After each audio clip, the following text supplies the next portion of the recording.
Hello everyone, Kevin here with Kevin's Way Works. Welcome back to my vertical arcade cabinet build. I hope you enjoyed part 1, and if you haven't watched it yet, make sure you guys check it out. So in this video, I am going to be assembling all the parts I cut out in part 1 into the base cabinet structure. So sit back and enjoy. So this Craig pocket hole jig kit here that I am using has to be one of my most favorite tools for assembling cabinetry. So because of that, I'm going to be using it to assemble this entire cabinet structure. Titebond 3 is my go-to glue, and we'll be using that as well. So right here, I am getting the jig clamped to the table saw so I can go ahead with drilling the holes. So as you can see, I'm drilling all the necessary holes in the bottom panel so I can then attach the lower front panel and all the sides to it. I have the torque clutch on this drill set to maybe a 6 or a 7. If you're not familiar with what I'm talking about, some drills have a dial on them that allows you to set a point in which the clutch breaks free under a certain torque. And this allows you to have a set torque to where you can get your screws tight without pulling them through the wood. I find this feature particularly useful when screwing in pocket screws. What I will do afterwards is I will check them with a screwdriver and I will tighten them a little bit more if needed. At this point, what I am doing is I'm checking to see if the front panel is square with the bottom panel. Next thing I'm going to do is I'm going to assemble the base platform. I do apologize, but I forgot to record the drilling of the pocket holes, but the process is identical to what I did with the bottom panel previously. I go ahead and I get things lined up and I use the clamp to hold everything in place. So this clamp is specifically designed for pocket holes. And so as you can see, it has a small angled end, and that end fits into the hole and it clamps everything together. So now guys, it is time for the screws. As you can see, like I said previously, I have yet to master proper camera placement. So I'm taking my time initially because if you go at it too aggressively, you're going to end up moving the wood. So here I realize that the torque clutch is not set, so I go ahead and adjust it appropriately. Gluing up the other side panel now and clamping it in place. I almost managed to get the work area in view of the camera as I get this first screw in place. Holy cow guys, I got this one in view of the camera. It's a miracle, but it's short-lived as you'll see later on. So I'm taking my time getting that edge lined up and I'm having trouble getting the screw to drop into the small hole. Here you can see that notch that I was talking about. And you can't see what I'm doing again, I'm sorry guys. Right here I realize the wood has moved a little bit, so I grab a block of wood and a hammer and I get it all aligned.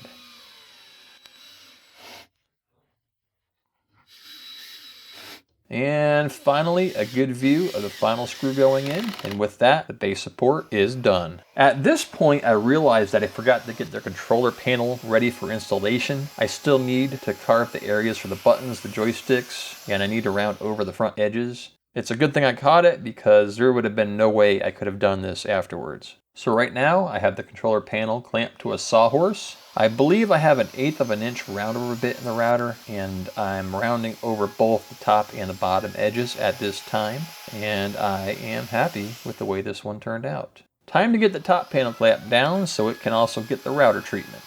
I run the 1/8 of an inch round over bit down both sides with no issues, and all turned out perfect. Okay, so now here's where I really screw up. I wanted to install a laminate on the sides, and I was going to keep the outside edge square and only round the inside. This would allow me to round over the outside after the laminate was installed, so the laminate would be part of the round edge. I end up getting carried away, and I round over both sides instead. So I'm going to have to really work some magic later on to fix this blunder. So keep your fingers crossed, guys. Now that I've screwed up the first side panel, I might as well go ahead and screw up the second side panel. Got her all clamped up, so let's go ahead and do a speed run down this side. And all done with that one. Let's do the same to the other side. Now everybody, I still have not realized my mistake. It is not until I actually get to the laminate installation phase and I realize where I've screwed up. So I could have made a template out of wood to cut pockets for the joysticks using a router bit, but there is no fun in that. I could have bought a Forstner bit that was just the perfect size for the buttons, but I just like being different. What I've done for the controller panel is I've imported the design into Estelcam, and I essentially created a program for my CNC machine to do all the work for me. All I have to do is get the panel squared up with the CNC, install and position the bit to the start point, and click the run button, and off she goes. This is really loud, so always remember to wear hearing protection.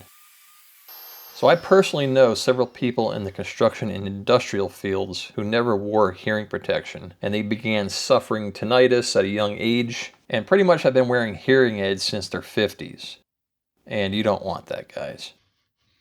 Alrighty, the controller panel's done, so let's get it removed from the CNC. Oh, looks great, so let's get this thing sanded to remove all the little pieces of wood that the router tore out. This is one of the joysticks we'll be using, and here is how it sits in the pocket the CNC carved. And as you can see, I carved it so the joystick only moves up and down. Okay, now that all that is complete, let's go ahead and get the base support glued and screwed to the bottom panel. I run a bead of Type Bond 3 all around the edges and get it placed where I want it. So I may be going overboard here, guys, but that's perfectly fine. Here I'm using a countersink bit to get a clean countersunk fit for the screws I'm about to install. Once I have those drilled, I'm going to follow up with a larger bit so the screws don't split the wood. And I'm using an indoor screw here to fasten the base to the bottom. And you need to be careful with these because they tend to break pretty easily if you over tighten them. I skipped the edge screws initially, so I'm taking care of those now because it's a bit easier to do it with the base flat on the saw's top. I ran out of the other screws, so I switched over to deck screws for these. And at this point, I realized that I forgot to drill several pocket holes in the lower front panel, so I am taking care of those right now. I'm starting with the screw holes that will hold the controller, followed by the holes that will fasten into the side panels. Now it's time to get this partially assembled front, bottom, and base panels attached to one of the side panels. I have the assembly where I want it, and I'm going to go ahead and clamp it in place so I can get some pocket screws installed. And there I go again, guys, filming my back instead of what I am supposed to be filming. I do screw all the screws in all the holes, but I skipped several because you can't actually see it. I'm just continuing around the edge, getting everything measured, clamped, and screwed. Now for the fun part, installing the controller panel. This one is going to require some measuring and adjusting and some more measuring. Once I feel it's in the correct place, I go ahead and I mark it with a pencil and I apply some glue.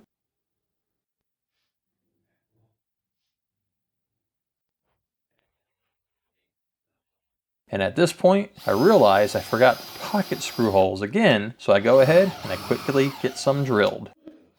I get everything aligned and I throw in some screws.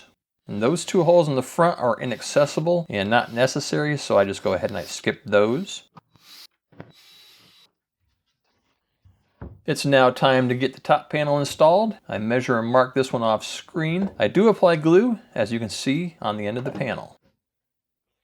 This panel is clamped in place with a Craig pocket hole clamp and one of my pipe clamps. I have pocket holes on both sides of this panel, so as you can see, I am just alternating sides as I get them installed. Moving to the second panel, I mark out the same distance along the front using a marking tool as a guide. I then use a piece of 3/4 inch plywood to mark the inside line so I can see it when I screw things together. I also go ahead and I get the top measured and marked.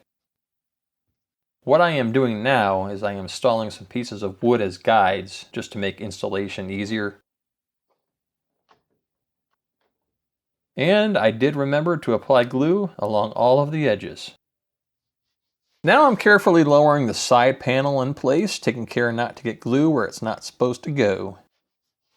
Now that I have a Craig pocket hole clamp and pipe clamp in place, I can go ahead and install all the screws. And I am so sorry guys, I am blocking the camera once again for about half the holes over here. I promise I will do better in future videos. And here is what it looks like at this point, guys. Here you see the TV I'll be using. It's just an inexpensive 43-inch on-branded Roku TV. So right now I'm just doing a quick check to make sure the TV fits properly in the opening. At this point I'm taking measurements of the TV to determine how wide the side and top pieces need to be. I am cutting some test pieces now to make sure my calculations are correct. Alright everyone, that's it for part 2. Keep an eye out for part 3 where I take care of the TV frame and the TV mount, as well as the frame for the rear panels and the rear panels themselves. I hope you guys are enjoying this series so far, and as always guys, thank you for watching. Kevin's Way Works.